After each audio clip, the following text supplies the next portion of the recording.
Welcome to కేఆర్3 TV. ముందుగా ముఖ్యాంశాలు. కర్నూలు మంత్రి టీజీ భరత్ కర్నూలు అవుట్డోర్ స్టేడియంలో పికిల్ బాల్ కోర్ట్ ప్రారంభించిన మంత్రి టీజీ భరత్. ఈ సందర్భంగా మంత్రి భరత్ మాట్లాడుతూ అవుట్డోర్ స్టేడియంలో 2.5 కోట్లతో synthetic walking track, volleyball court నిర్మిస్తున్నారని, క్రీడాకారుల కోసం ప్రపంచ స్థాయి ప్రమాణాలతో సింథటిక్ వాకింగ్ ట్రాక్ ఏర్పాటు చేస్తున్నాం.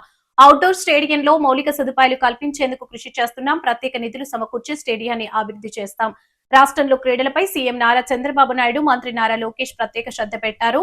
ఎస్టీ బీసీ కళాశాల మైదానంలో ఆక్రమణలు లేకుండా చర్యలు తీసుకుంటాం. మంచి చేసే ప్రభుత్వాన్ని ప్రజలు ఆశీర్వదించాలని ఆయన అన్నారు. రాబోయే రోజుల్లో 2029 కూటమి ప్రభుత్వం రావడం ఖాయమని తెలిపారు. ఈ కార్యక్రమంలో మున్సిపల్ కమిషనర్, అధికారులు, స్టేట్ డైరెక్టర్లు, డిబిఎంసి జూటూరు రవి, జిల్లా ప్రధాన మీడియా ఆర్గనైజేషన్ మల్లిగౌడ్ కార్యకర్తలు, భారీ సంఖ్యలో ప్రజలు పాల్గొన్నారు.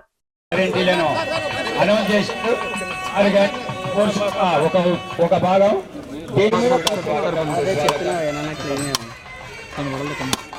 అటు పక్క ఉంది కాబట్టి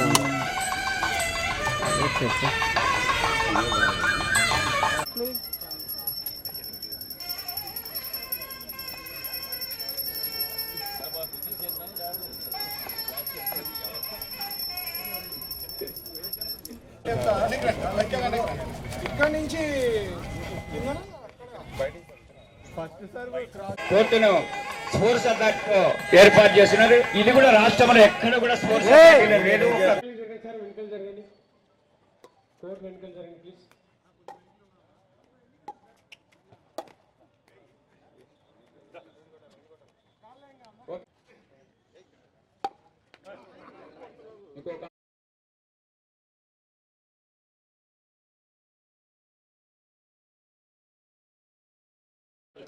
sir ready sir camera okay okay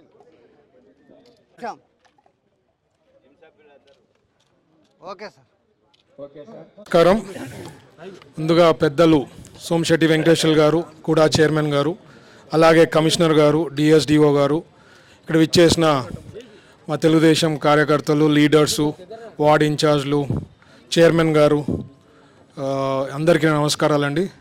I'm so happy అండి, ఎందుకంటే మా స్మార్ట్ సిటీ దిశలో పనిచేస్తున్నాం మేము. అండ్ సూపర్ 6లో కూడా నేను చెప్పడం జరిగింది, కర్నూలు సూపర్ 6లో కూడా కర్నూలుని స్మార్ట్ సిటీగా రూపురేఖలు మారుస్తాము, స్పోర్ట్స్కి సంబంధించిన ఇన్ఫ్రాస్ట్రక్చర్ డెవలప్ చేస్తామని చెప్పడంతో we have been able to do lot of things అండి. దీని భాగంగా నేను లాస్ట్ టైం ఫౌండేషన్ స్టోన్ వేసినప్పుడు volleyball, pickleball, walking track కలిపి దాదాపు 2.5 కోట్లది వర్క్స్. అది ఇప్పుడు పికిల్ బాల్ కంప్లీట్ కావడం జరిగింది.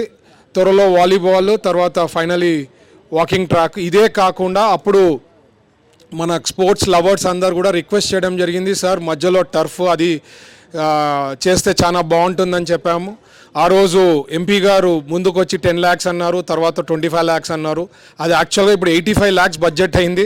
సో ఆ 85 lakhs బడ్జెట్ వర్కౌట్ చేసి అది ప్లాన్ చేసి అది కూడా కంప్లీట్ చేస్తాం. ఎంపీ గారు ఇచ్చే 25 lakhs వచ్చి వేరే ఇంకా చాలా ఉన్నాయి డెవలప్మెంట్ చేసేది. ఇన్ఫ్రాస్ట్రక్చరు, కోచెస్, నేను ఎప్పుడు చెప్తుంటా, ఇన్ఫ్రాస్ట్రక్చరు, కోచెస్ ఇవన్నీ డెవలప్ అయితే స్పోర్ట్స్ అనేది గ్రో అయ్యేదానికి పెద్ద ఎత్తున అవకాశం ఉంటుంది. ఈరోజు పికిల్ బాల్ కూడా మీరు చూస్తే trending all over India. Pickle బాల్కి మంచి ఫేమస్ అయింది ఈ గేము, అందుకని ఇమీడియట్గా తేవడం జరిగింది. ఇక్కడ కూడా కర్నూలులో ప్రైవేట్గా ఒక 2-3 చోట్ల చేయడం జరిగింది. And it's a good sport. So అందుకనే ఇమీడియట్గా ఇక్కడ కూడా చేస్తామని చెప్పి ఉద్దేశంతో ప్లాన్ చేయడం జరిగింది. సో ఇన్ఫ్రాస్ట్రక్చర్ పరంగా కర్నూలు అవుట్డోర్ స్టేడియం మనకి సెంటర్ ఆఫ్ సిటీలో ఉండడము, సో దీనికి ఎంతో హిస్టరీ ఉంది. సో అన్నీ ప్లాన్ చేస్తాము, ఏమేమి అవుతాయో దీనిలో డెవలప్మెంట్స్ ఎన్ని అవుతాయో అవన్నీ కూడా కంప్లీట్ చేసే దాంట్లోనే మా తరఫున మేము will full support from the government, Chandrababu గారు బ్లెస్సింగ్స్, అండ్ లోకేష్ గారు కూడా ఎప్పుడు ఇన్ఫ్రాస్ట్రక్చర్ కానీ కోచెస్ కానీ డెవలప్ చేయాలని మంగళగిరిలో కూడా మీరు ఆ స్టేడియంని పక్కన పెట్టింటే ఆ స్టేడియంని కూడా డెవలప్ చేసి ఇక్కడ కూడా విజయవాడలో కూడా 2020 మ్యాచెస్ కానీ ఇట్లాంటివన్నీ చేయాలని చెప్పి బిగ్ ప్లాన్ ఉంది స్పోర్ట్స్కి. మీరు చూస్తే ఈ మధ్య ఫుట్బాల్ వరల్డ్ కప్ జరిగితే జస్ట్ ఇమాజిన్ ఒక్క వరల్డ్ కప్ ఫైనల్ మ్యాచ్కి ఆ స్టేడియంకి అండి దాదాపు 8,000 కోట్లు ఆదాయం వచ్చింది. జస్ట్ ఒక అంటే so infrastructure plays an important key role స్పోర్ట్స్కి సంబంధించింది. వాట్ ఎవర్ ఈజ్ పాసిబుల్ ఉండే బడ్జెట్లతో మాకు ఉండే రిలేషన్షిప్తో మాట్లాడి ఏమి వీలైతే అంత కర్నూలుకి స్పోర్ట్స్ ఫెసిలిటీస్ ఇంప్రూవ్ చేసే దాంట్లో will put all our efforts. మాకు కావాల్సింది ఏమంటే ప్రజలు కూడా అర్థం చేసుకొని ఏ ప్రభుత్వం అయితే బాగా చేస్తుందో వాళ్ళకి ఎప్పుడు సపోర్ట్ చేస్తే కొన్ని లాంగ్ టర్మ్ గోల్స్ ఉంటాయి, కొన్ని షార్ట్ టర్మ్ గోల్స్ ఉంటాయి. అవన్నీ కంప్లీట్ చేయాలంటే మీ బ్లెస్సింగ్స్ అనేది ఎప్పుడు ఉండాలా, మీ పాజిటివ్ థింగ్స్ మీరు ఎప్పుడు ఏవి చెప్పినా we are ready to do.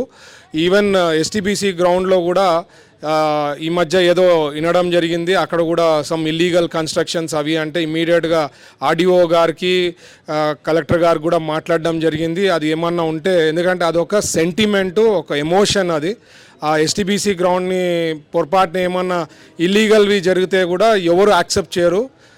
So A party accept చేయదు, ప్రజలు కూడా యాక్సెప్ట్ చేయరు. కాబట్టి వాళ్ళకు కూడా ఆదేశాలు ఇవ్వడం జరిగింది, ఏమన్నా ఉంటే చర్యలు తీసుకోవాలి. ఎందుకంటే ఉండేవి 2 గ్రౌండ్స్, ఈ గ్రౌండ్స్కి సో మచ్ అటాచ్మెంట్ స్పోర్ట్స్ లవర్స్కి అందరికీ. సో ఎంత వీలైతే అంత డెవలప్ చేస్తాం. And all the support from Kurnool citizens is required అండి. Thank you. జై హింద్.